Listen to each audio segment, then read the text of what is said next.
Hey folks, how's it going? Dr. Spin. I got another showdown for you guys. A couple of albums by artists that you definitely should check out if you haven't had the opportunity. But only one of these great albums can make it to the finals for my Best of 2024. So let's find out who that's going to be for this round. This time around, I'm talking about Azmari's Maelstrom versus Low's Things We Lost in the Fire. Now, Azmari is a Belgian group, but they play music that's inspired by styles from other cultures, lots of ethnic different styles. They have a foundation in jazz, but their style borrows heavily from Ethio jazz and sort of that era of Ethiopian improvised music based on big band jazz.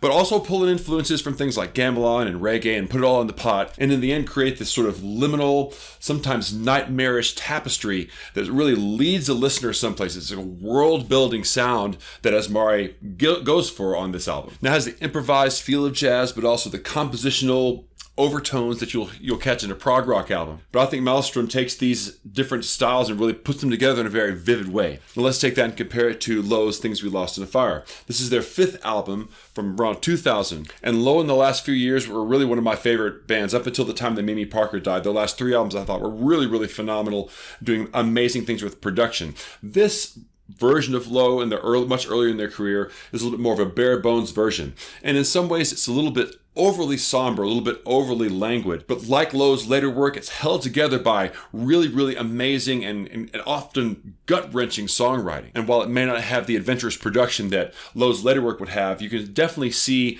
that songwriting laying the foundation for what Low would hang all that experimentation on a little bit later in their career. So between these two, what would you choose? I love this Low album because I really do love the vibe that they have on it, but it starts really strong and has a little bit of a saggy midsection and then ends very strong. Azmari, on the other hand, is extremely vivid all the way through, and despite being an instrumental album, I think it really does tell a lot of stories in its runtime. So this time around, I'm going to have to go with Azmari. So agree or disagree, please sound off below. Then head over to my YouTube channel where you'll find more posts on independent music and deep dive reviews on hidden gems.